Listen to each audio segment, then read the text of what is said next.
Olá pessoal, hoje nós vamos fazer uma discussão da obra da Pedagogia da Autonomia de Paulo Freire, relacionando os conceitos com o campo da educação alimentar e nutricional. E para começar, eu venho com a pergunta: quem é Paulo Freire? Paulo Freire foi um educador, pedagogo e filósofo brasileiro. Ele é considerado um dos pensadores mais notáveis da história mundial da pedagogia e influenciou o movimento chamado Pedagogia Crítica. Ele recebeu, devido às suas pesquisas, inúmeros prêmios e títulos, como de doutor honorário por diversas faculdades, entre elas a Faculdade de Oxford e a Faculdade de Harvard. Ele também foi premiado como educador dos continentes.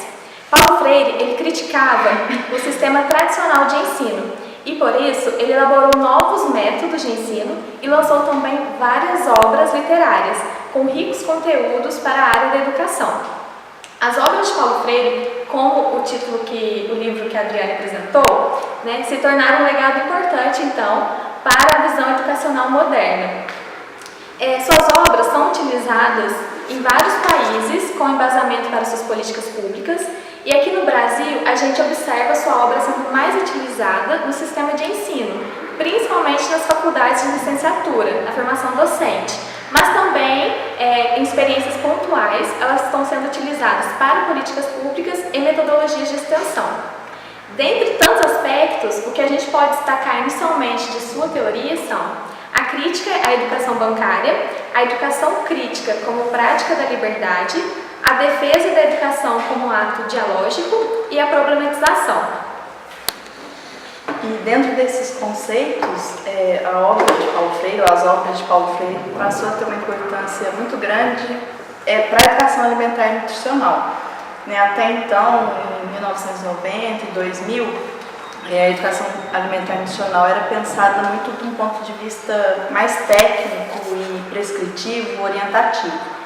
Mas com as ideias de Paulo Freire, isso passou a ser trabalhado de uma forma mais problematizadora e dialógica, principalmente considerando que a alimentação ela é uma situação onde vários fatores estão envolvidos, não pode ser unicamente tecnicista. Então, considerando fatores políticos, econômicos, sociais, culturais, sociais, e a importância de se considerar esses aspectos quando se está lidando com um educando, essas ideias e conceitos de Paulo Freire passaram a ter uma importância muito grande. Principalmente na obra Pedagogia da Autonomia, ele vai trazer vários conceitos, como por exemplo a autonomia, a própria problematização, a rigorosidade metódica necessária para os educadores trabalhando na educação alimentar e nutricional, para que isso funcione de uma forma mais efetiva quando se deseja trabalhar com a educação na área de alimentação e nutrição.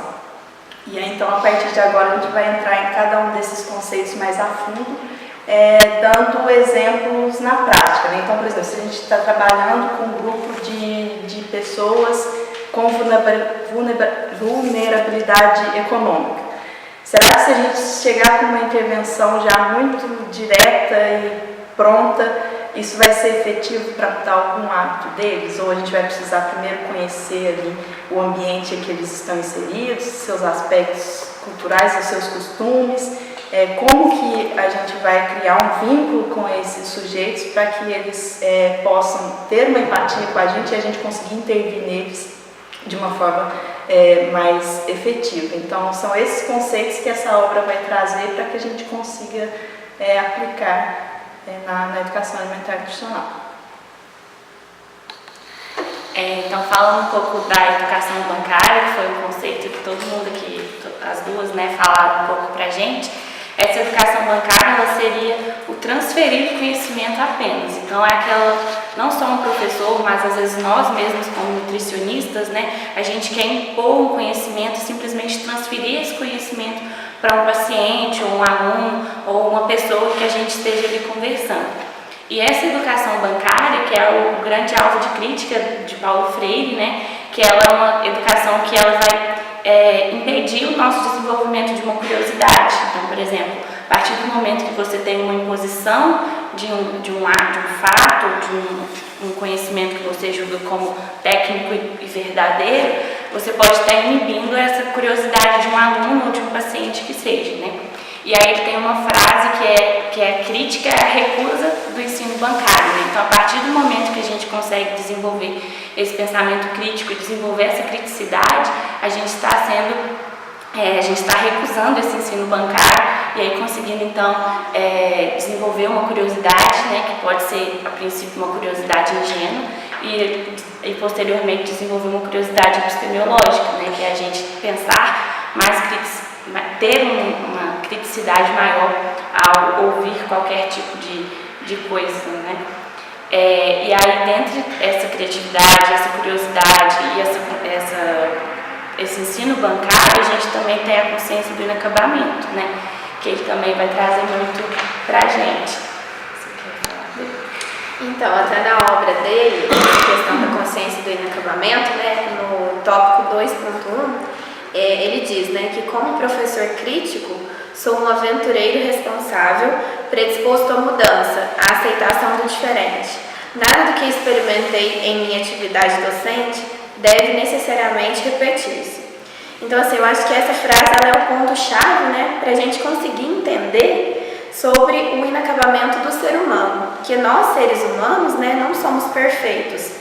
E estamos, né, ou pelo menos deveríamos estar, numa busca constante, né, de aprendizado. Então, outra frase que ele cita também é aquela que onde há vida, há inacabamento. Então, assim, nós precisamos compreender, né, que só existe vida quando há possibilidade de transformação, de realizar mudanças. E nunca devemos parar, né, estagnar, e sempre devemos ser inquietos e indagadores. Então, assim, como ele diz, a nossa passagem pelo mundo, né, ela não foi já predeterminada ou já foi estabelecida. Nós precisamos ter a consciência de que tudo que nós fazemos é fruto, né, do que nós construímos no decorrer do tempo. Então, assim, a gente só aceitando, né, entendendo que somos seres inacabados, é que nós vamos sempre estar abertos a novas possibilidades, novas opiniões, né?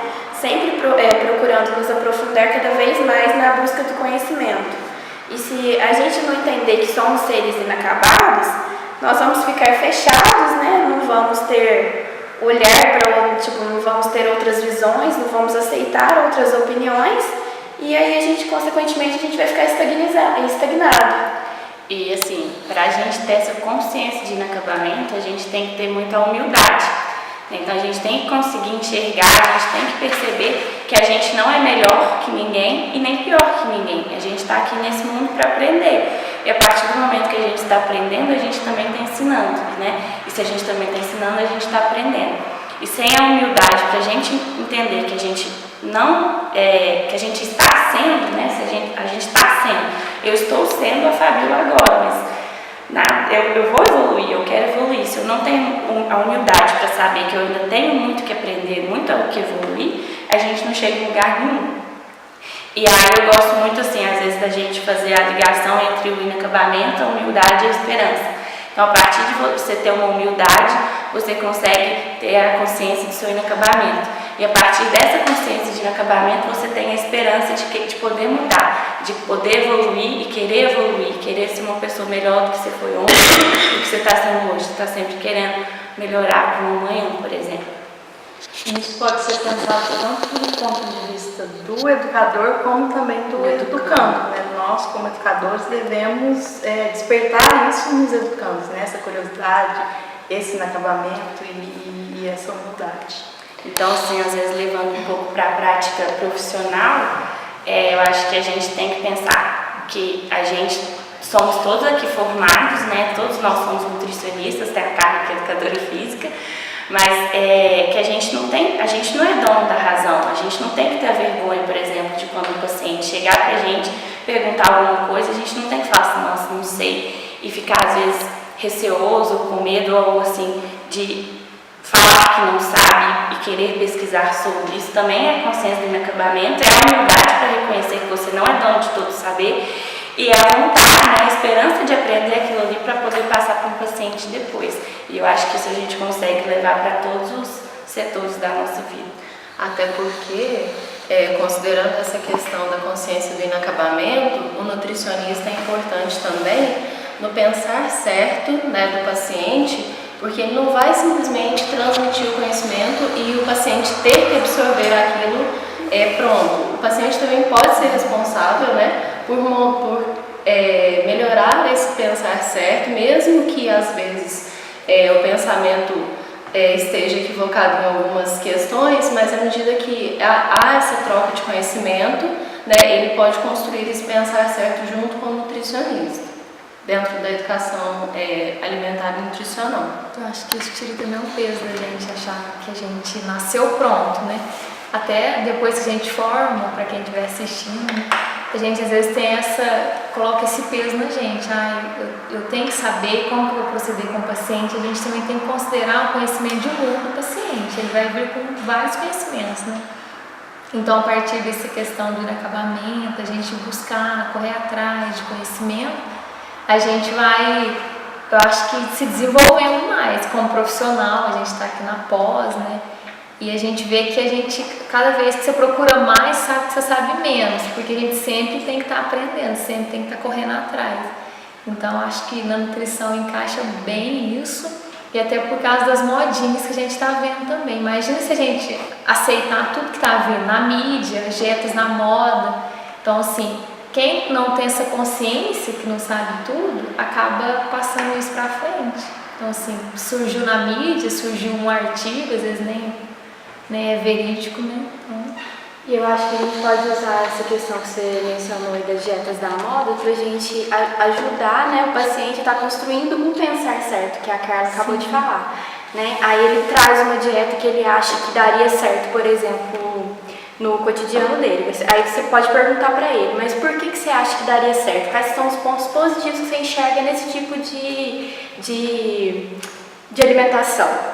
Né? Aí, e pergunta para ele também quais são os pontos que ele acha que ele não conseguiria de jeito nenhum. E nisso trabalhando, né? Desenvolvendo conhecimento a respeito desse tipo de assunto, né? Desse tipo de abordagem. Que tem uma parte que o Paulo Freire ele fala da questão assim, tem coisas que eu não sei, mas eu vou procurar saber, tem coisas que eu sei e eu vou tentar melhorar. Então, assim, a gente como profissional tem coisas que a gente já sabe, que é uma base, né, da nutrição para a nossa formação, mas tem coisas que são novas, vão surgindo, e aí a gente tem que correr atrás, procurar, né, de uma fonte segura para poder certificar do que a gente está falando, para não sair falando besteira e tendo uma conduta errônea. Agora, falando um pouco do conceito de autoritarismo e autoridade. O Paulo Freire ele traz muito essa questão, né, na obra dele, né, que é diferente de um professor autoritário, é diferente de um professor autoritarista. Né? O autoritarismo ele vai entrar em detrimento, né, contra a questão que a gente fala bastante, que é de desenvolver a curiosidade, principalmente o desenvolvimento, vai atrapalhar o desenvolvimento da curiosidade para que ela se torne uma curiosidade epistemológica. Então, o professor autoritarista seria aquele que não permite a participação do aluno durante a aula, que não permite o diálogo, que não respeita, né, o conhecimento que o aluno traz consigo para a escola. E o Paulo Freire também aborda a questão que normalmente as pessoas autoritárias, donas da verdade, ela também afoga, ele ainda fala assim na obra, afoga a liberdade do educando, né? Então, complementando isso que a Jana falou da questão que você, sendo autoritário, não vai provocar a curiosidade, a criticidade no educando, e ainda tem essa questão de privar essa liberdade dele. E aí, a diferença do autoritarismo, né, o professor autoritário, e essa autoridade que o Paulo Freire aborda, é a questão que é preciso ter a competência profissional para você ter essa autoridade, né, que é essencial. A questão também de você ter generosidade, respeitar o educando, os seus conhecimentos, o que ele traz, né? E para poder criar essa criatividade, essa criticidade no educando. E aí sim você vai também influenciar na questão da liberdade, porque ele aborda muito que você tem que respeitar a autoridade e a liberdade, que são conceitos que estão ligados, né? E não é porque o professor é autoritário que ele não permite a liberdade, né, do aluno. Então, o Paulo Freire, ele fala que a gente tem que estar como se a gente tivesse, a gente respeitar o limite, né, da liberdade, porque essa liberdade também, ela não pode se transformar em libertinagem, que ele fala na obra também, silenciosidade, que ele fala bastante, né, desse conceito. Então, a gente teria que ponderar as coisas para que a gente não dê uma liberdade excessiva, que seria a questão da libertinagem, né? Mas também a gente não pode se transformar num educador autoritarista, né? Que é o educador que não permite que o aluno pense certo, né? Não permite que ocorra o pensar certo. E aí que eu acho que entra muito a questão de respeito à autonomia, né? Que é, por exemplo, eu acho que todos nós já devemos às vezes ter presenciado, temos o conhecimento de professores, assim, né, professores ou até mesmo profissionais, né, de áreas da saúde, que são, assim, autoritários e autoritaristas, né. Então, a gente às vezes pode perceber que são às vezes professores ou profissionais que falam, você sabe com quem está falando, né, agora não, né, agora não é sua vez, você não pode dar sua opinião aqui. E aí até onde ele está respeitando esse aluno, até onde ele está respeitando essa pessoa que está convivendo com ele, né? E aí entra o respeito, né? Então, eu preciso respeitar a pessoa com quem eu estou falando, independentemente de classe social, até mesmo de conhecimento, né, técnico e tudo mais, eu preciso respeitar essa pessoa. E aí eu gosto muito desse termo de autonomia, que é a gente dar as opções para as pessoas, né? Então, por exemplo, às vezes numa consulta, a gente dá a opção, olha, você quer comer, sei lá, batata frita todos os dias? A batata frita pode fazer isso e isso. E aí é uma escolha dela, ela está sendo autônoma. E eu não posso questionar a autonomia daquela pessoa, eu tenho que dar liberdade para ela ser uma pessoa autônoma, a não ser que essa liberdade se transforme em libertinagem e aí possa colocar outras pessoas em risco ou ter consequências que vão atingir outras pessoas. E aí eu acho que o ponto principal do respeito à autonomia, né, é saber escutar as pessoas. Porque eu acho que assim, nós sempre, né, devemos saber escutar, assim, ouvir as experiências, né, daquela pessoa, ver todo o contexto que ela está inserido, ver que os saberes dela foi construído ao longo da vida, né? Então, assim, entender mesmo os saberes dos educandos. E nós, como educadores, né, nós sempre, quando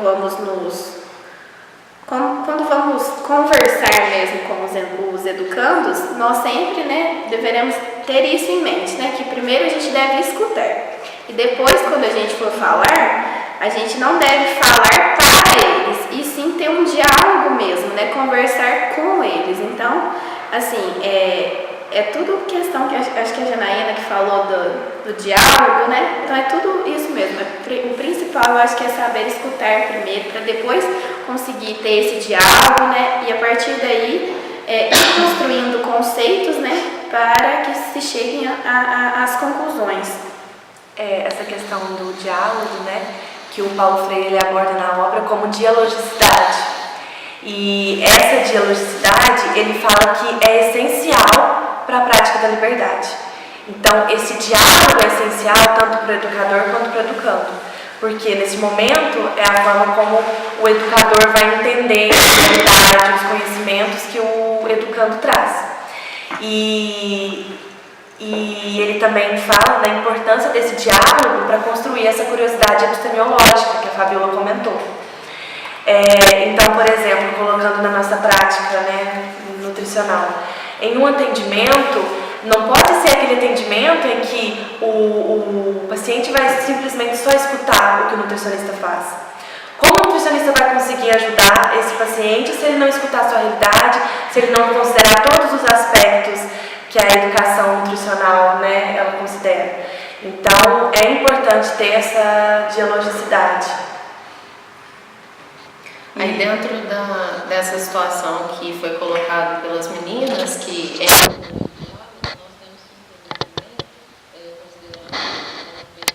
nessa obra, que nós somos seres condicionados e não determinados. Então, o paciente, quando ele chega no consultório do nutricionista ou da nutricionista, ele não é uma pessoa que já está determinada, já está, digamos assim, fechada e que não pode evoluir. Então, hoje, ele é uma pessoa que pensa de uma forma, mas à medida que a educação alimentar e nutricional foi inserida, né, com o diálogo na vida dele, através do profissional que estiver atendendo, ele vai se tornar um outro ser. Então, é necessário também pensar nele como um ser histórico, que ele vai histórico e social. Ele tem que fazer dessa educação nutricional e alimentar, até porque lá na hora da consulta, voltando para esse aspecto, ele pode simplesmente receber o conhecimento, não dar a opinião dele, mas chegar em casa ele vai guardar o que tivesse preparado para ele, para aquele profissional que vai não vou fazer. Então, aí a educação que ele tiver recebido, que ele tiver ajudado a construir, não vai ser aplicada e não vai ser útil na vida dele, até para a modificação do bem-estar, da melhora da saúde desse paciente. E aí, pensar dessa forma, né, a gente às vezes ter as barreiras, as dificuldades, os desafios a serem enfrentados. A Carla acabou de falar, até na questão do paciente, às vezes você pega um paciente que não tem condição de comer fruta, igual a gente acha que é recomendado. E aí, como que a gente vai proceder dessa forma? Tipo, isso é uma condição do paciente, né? Ele não está determinado a nunca poder comer fruta igual a gente recomenda. Mas às vezes o momento que a gente pega aquele paciente, que a gente consegue tratá-lo, é aquele momento. Então, assim, a gente tem que acreditar que a gente pode fazer mais por ele. Então, assim, tem a condição de dificuldade, barreira, mas isso não é eterno, pode ser que mude, né? Então, assim, isso, e pra gente pensar assim, a gente tem que ter esperança. A gente tem que ter esperança e acreditar que é possível. Quando a gente trabalha, exemplo, no sistema público de saúde, né? Vamos dar um exemplo aí, quando a gente faz um estágio em estratégia de saúde da família. Como que é difícil, às vezes a gente não tem recurso, às vezes o paciente falta, aquele tanto de falta, a gente fica assim, nossa, será que o meu atendimento está sendo ruim? Então, assim, a gente tem que ter esperança que às vezes aquele paciente já vem com uma história de vida difícil, né? Então, isso é uma condição, uma barreira dele. Mas isso não, pode ser que não vai se eternizar. E aí ele fala também, entrando nessa questão da esperança, a gente não pode conformar. Então, ele fala do conceito de rebelde.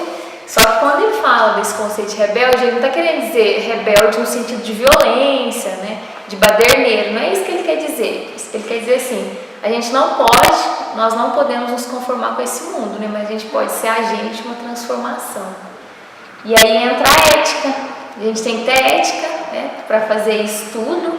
Não adianta a gente ser apenas utópico, sonhador, mas não ter competência científica, conhecimento científico. A gente tem que fazer tudo com ética também, respeitando as pessoas. Até para que essa educação alimentar e nutricional ela seja efetiva, é necessário estimular a criatividade do paciente, né?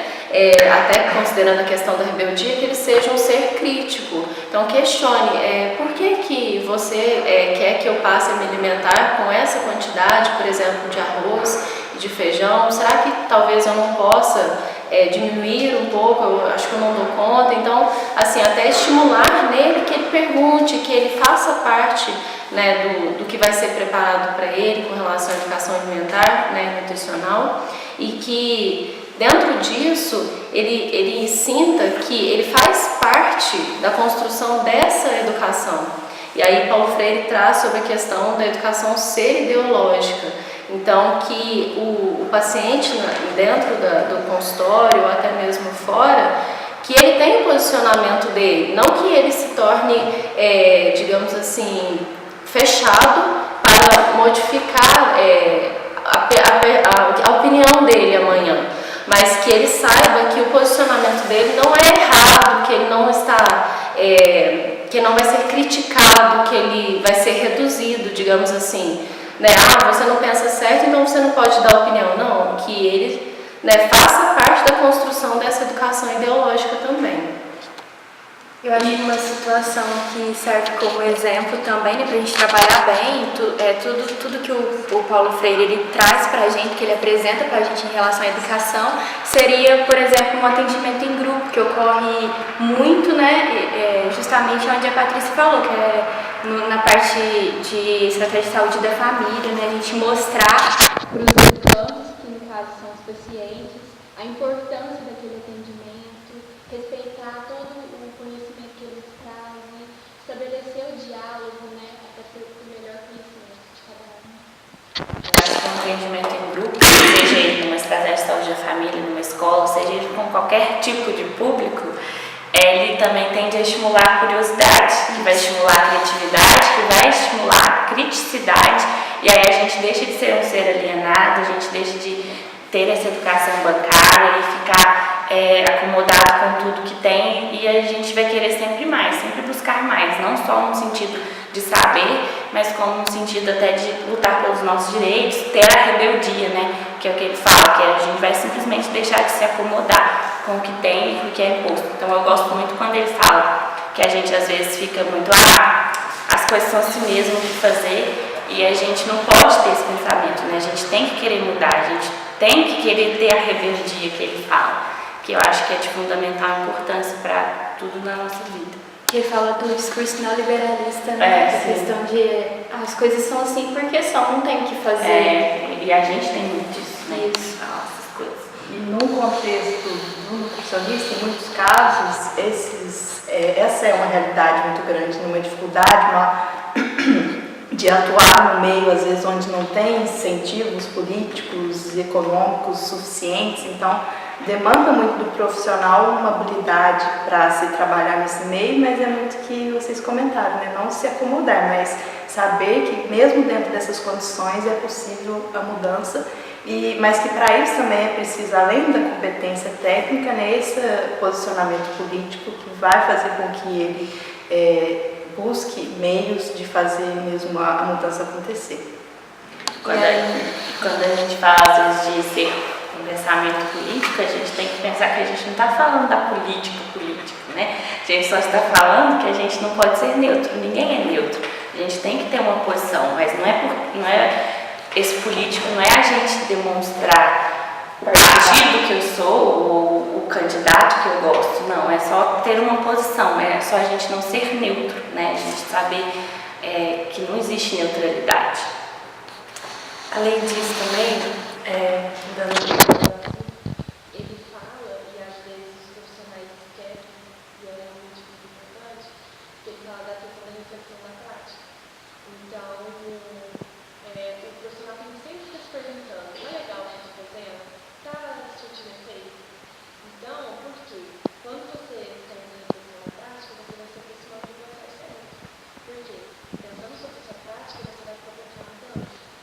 E aí vai realmente se aproximando, se você pensar certo, mesmo que pense errado, mesmo que vier, mas é uma forma de ver realmente a questão que está sendo ideal.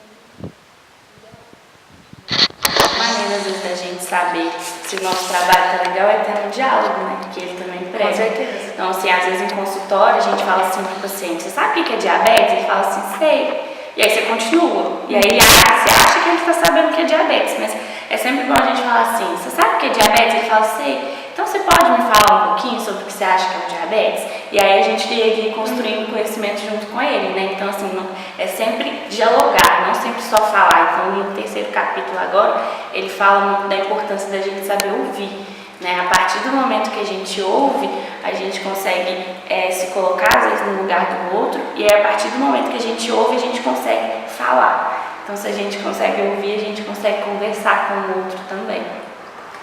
Paulo Freire também traz dois conceitos muito importantes, que seria da curiosidade ingênua e curiosidade epistemológica, né? A curiosidade ingênua, ele faz uma analogia com aquela curiosidade do camponês, que, assim, apesar de ter um certo interesse por um determinado assunto, né, ele não vai ter tanto conhecimento, aprofundamento técnico naquilo.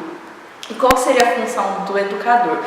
É fazer com que essa curiosidade ingênua se transforma em curiosidade epistemológica, que seria aquela que já tem um conceito, uma justificativa ali envolvida, um embasamento, e vai fazer então com que ele tenha conhecimento suficiente para exercer a sua autonomia. A curiosidade epistemológica, ela depende muito do nível de criticidade que o indivíduo tem, né? Então, por exemplo, então, às vezes, algumas pessoas, né, vão querer saber o que é a dieta low carb.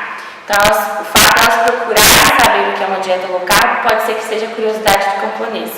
Mas a partir do momento que nós, que já somos nutricionistas, somos formados e a gente sabe que não é uma dieta que às vezes tem muita ética envolvida, e a gente incita isso no paciente, a gente vai estar desenvolvendo a criticidade dele. E aí, com isso, ele vai conseguir, então, às vezes, descobrir os pontos positivos ou os negativos que essa dieta pode trazer, o que ela pode causar no corpo dele, a partir dessa curiosidade que foi estimulada pela criticidade, se tornando, então, uma curiosidade epistemológica. E Paulo Freire fala também isso da construção, né, do conhecimento, e não, aí voltando um pouco na questão do ensino bancário, né, e ele permite, ele defende a ideia de que o conhecimento ele é construído, né, mas nesse caso, por exemplo, né, que você deu o exemplo, às vezes vai ser necessário, inclusive, a desconstrução de muitos conceitos que ele já tinha, né, e aí também é importante o educador atuar para desenvolver essa criticidade dele.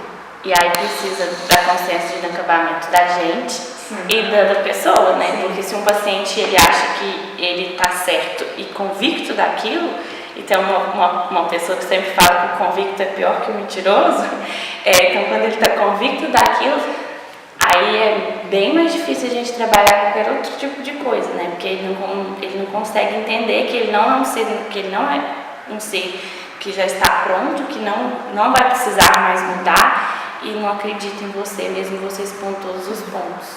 Eu acho que o educador só consegue isso quando ele mostra um comprometimento e uma ética profissional. Ele tendo embasamento, ele tendo uma formação profissional e técnica bem sólida, ele vai fazer com que esse educando desperte para essas novas reflexões, né? Ele deixe de ser convicto, né? Você tem uma capacidade de persuadir, sim, no bom sentido.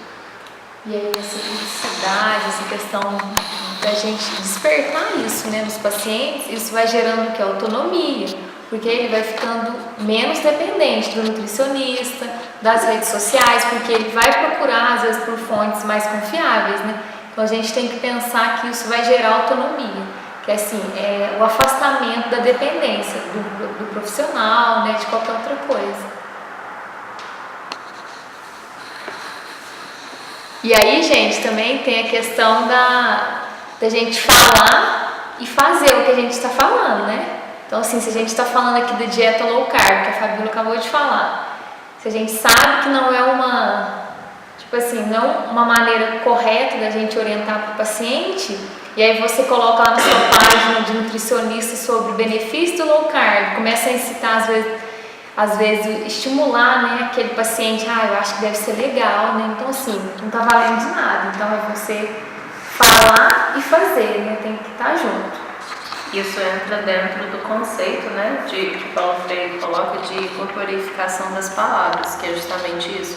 Não adianta você incentivar o paciente a ter um tipo de comportamento e você tem outro comportamento e aí aquilo não transmite confiança, né, da construção que está sendo feita com relação ao raciocínio, com relação à criatividade do paciente. Ele vai passar a questionar, poxa, se a minha nutricionista, se o meu nutricionista me fala que não faz bem, então por que nas redes sociais dele ele incentiva e fala dos benefícios, né? É como ele diz na obra, né? Pensar certo é fazer certo. Então é preciso mesmo dar um exemplo para você criar aquele vínculo, aquela confiança com o paciente. É importante também entender que o pensar certo não necessariamente é você fazer o certo, mas é você ter a coragem de arriscar, mesmo sabendo que pode estar errado, mas nesse processo é que vai ocorrer o aprendizado, né? Não tem importância você arriscar e errar, né? E o pensar certo é justamente isso, você tentar arriscar para estar distante do erro. E tudo isso a gente tem que fazer com amorosidade. O Paulo Freire ele fala muito isso na obra, que tudo que a gente for fazer, a gente tem que fazer com amorosidade. A gente que formou, né, que está aqui no mestrado, mesmo que a gente às vezes está distante de atendimento, a gente tem que fazer tudo com amor. E quem está formando também, a gente tem que pensar assim, não pode aproximar tanto do paciente a ponto de atrapalhar, às vezes, a nossa profissão, né? Mas também não precisa fazer nada assim, de uma forma assim, muito seca, muito distante do paciente. Então tem que ter equilíbrio. Então, acho que ele fala muito isso também, de fazer com amor, de fazer com dedicação. Linkando isso aí que você disse, porque ele resumindo do que ele aborda sobre isso, só se trabalha bem, só se educa bem se você coloca emoção. Então, isso tanto o professor com o aluno, o nutricionista com o paciente, então tem que ter o vínculo, tem que ter emoção, tem que ter o respeito. Isso ele aborda também. Um outro conceito também que ele apresenta na obra, que é muito importante, até para a gente estar conseguindo, instigar o aluno, né, ser curioso e essa curiosidade evoluir, né, do que a gente já falou que é a curiosidade ingênua, que seria a curiosidade do camponês para a epistemológica, seria a questão da rigorosidade metódica. Então, o que seria a rigorosidade metódica? Seriam métodos que o educador ele oferece aos educandos, né, justamente para construir o raciocínio, para essa curiosidade, como a gente já falou várias vezes, ela está passando da ingênua para a epistemológica. Um exemplo que dá para entender bem esse conceito de rigorosidade metódica é você trabalhar, por exemplo, com ensinar sobre os nutrientes, a composição nutricional de uma laranja, por exemplo. Se você está em um grupo onde eles já conseguem ao menos identificar o que é uma laranja, se já provaram algum dia, ou se sabe identificar o que é uma laranja, você já tem um ponto ali de onde você já pode começar, por exemplo, a aprofundar na composição de vitaminas e minerais. Mas se esse grupo nunca viu uma laranja, então você vai precisar, né, trabalhar primeiro esse conceito mais inicial. E saber identificar isso dentro desse contexto seria a rigorosidade metódica, de aí a partir dali você aplicar esses conceitos dentro do que você quer trabalhar. E juntando então tudo que foi discutido até agora, todos os conceitos, a gente nota que é muito importante essa obra e os conceitos apresentados por Paulo Freire na educação alimentar e nutricional, principalmente essa questão da problematização e da dialogicidade no processo educativo. E essa importância é inclusive reconhecida em vários documentos que tratam da educação alimentar e nutricional, no próprio Guia Alimentar, no Marco de Referência para a Educação Alimentar e Nutricional, onde a obra de Paulo Freire é constantemente referenciada como uma estratégia eficaz e um modelo para se trabalhar a educação nutricional, justamente por considerar todas essas questões de interação, de dialogicidade, de autonomia entre educadores e educandos.